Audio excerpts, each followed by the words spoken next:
আকিকা ছেলের জন্য দুটি পশু আর মেয়ের জন্য একটি পশু, এটা কি নারীর প্রতি বৈষম্য নয়? বৈষম্য কেন হতে যাবে? প্রথম কথা হলো যে ছেলের জন্য দুটি পশু আর মেয়ের জন্য একটি পশু, এর মানে এই না তো যে ছেলেকে দুটো পশু দিয়ে দেওয়া হলো, মেয়েকে একটা পশু দেওয়া হলো, এরকম তো না। বরং ছেলে হওয়ার পরে খরচ একটু বাড়লো, মেয়ে হওয়ার পরে খরচ একটু কমলো। এখানে তো বরং এক দৃষ্টিকোণ থেকে ছেলের উপরে ছেলে হওয়ার কারণে বাবা মার উপরে অতিরিক্ত দায় চাপানো হলো, মেয়ের হওয়ার পর দায়টা কম চাপানো হলো। আমরা এই অ্যাঙ্গেল থেকেও তো দেখতে পারি, যদি এখানে মূল ইস্যুটা ভিন্ন।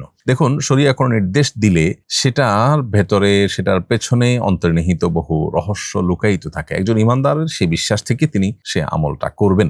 আমরা সবকিছু খোলা চোখে দেখে বুঝে ফেলবো, এটা আবশ্যক না, বরং না বোঝাটাই হলো স্বাভাবিক। সো ছেলের জন্য কেন দুটি পশু কোরবানি করতে হয়, আকিকা দিতে হয়, মেয়ের জন্য কেন একটি দিতে হয়, এটা একমাত্র আল্লাহ তাআলা ভালো জানেন। তবে বিভিন্ন হাদিসের বর্ণনা থেকে আমরা বুঝি যে এটি এক প্রকার ওই যে ইন্স্যুরেন্সের মতো মানুষের জীবনের বিপদ আপদ থেকে রক্ষা করবার একটা প্রচেষ্টার অংশ হিসেবে এটি হয়ে থাকে। আল গোলাম মুরতাহান বি আকিকাতি হাদিসে আসছে। তো এটাকে যেহেতু বিপদ আপদ থেকে রক্ষা করবার একটা উপায় হিসেবে ধরা হয়েছে, ছেলেরা বাইরে, তাদেরকে কাজ করতে হয়, তারা বাহিরের জগৎ সামলাতে হয়, তাদের জীবনের রিস্ক যত বেশি, মেয়েদের জীবনের রিস্ক তত বেশি না। অসুস্থতার রেশিও যদি আপনি বলেন, মেয়েদের তুলনায় ছেলেরা বেশি রোগাক্রান্ত হয়ে থাকে, অতএব এখানে নিডটা তাদের বেশি।